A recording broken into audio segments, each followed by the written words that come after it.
Young Yutaro asks, how can I use my psychic powers? Well, I guess it's like watching a firework. Go up with a whoosh and then pop and pop. I guess it's like watching a video of a silently rising and popping. Takeo says, and strokes the head of his young son, Yutaro, who is whining and saying, I don't know. Takeo realized his own miraculous powers when his wife Yuko, who had just given birth to Yutaro, was hospitalized with a uterine disease. After the operation, the doctor came out of the operating room and said, I did my best. But the tumor was in a bad location. It's a place where many large arteries are intertwined. I hope the bleeding will stop somehow. As his wife's consciousness gradually faded, Takeo prayed with his hands together. Please help her. I beg of you. Please help her. However, Takeo's prayers were in vain, and Yuko took her last breath. After confirming that she had no pulse, the doctor left the hospital room, saying only, I'm sorry. No way, no way, I don't believe it. Saying this, Takeo held Yuko's cold hand next to the bed, and cried and fell asleep. At that moment, he had a silent dream of fireworks being launched in a grand manner, blooming in the sky. I wonder how many hours he slept. When Takeo woke up, he felt the warmth returning to Yuko's hand.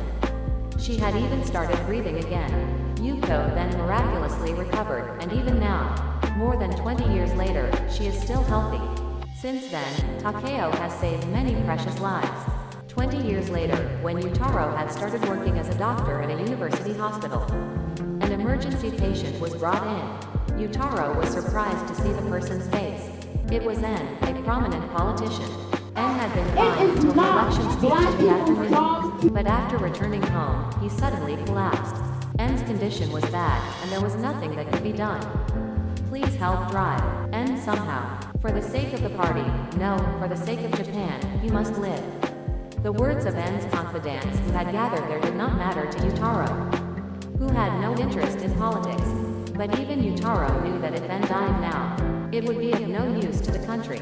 Even so, even with modern medicine, it was impossible to make him recover from such a serious condition. At that moment, Yutaro remembered his father's ability. Maybe my father could do something. Takeo hadn't used his ability openly for the past 10 years. He had grown tired of being looked at by the media as a curiosity. So, for the past few years, he had only used it for people he really wanted to help. If you say so, Takeo was persuaded by Yutaro, and decided to help politician N. Takeo held the hand of politician N, who was dying, and felt as if fireworks were going off in his head. But it's no use. Takeo let go of politician N and stopped praying. What's wrong, Dad? I can hear sounds. It's just worldly desires. This person has worldly desires. So I can hear sounds. Worldly desires. His desires are too strong. Too strong desires erase the sixth sense. When a person performs a miracle, they erase one of the five senses: sight, hearing, smell, taste, or touch. By erasing one, the sixth sense is sharpened, and an extraordinary ability is born. So the secret to Dad's psychic powers was the concentration that erased the sounds that are actually there in his head. The desire to help at all costs. The desire to love people is the source of concentration. One politician's life was not saved, but Takeo's psychic powers were passed on to Yutaro.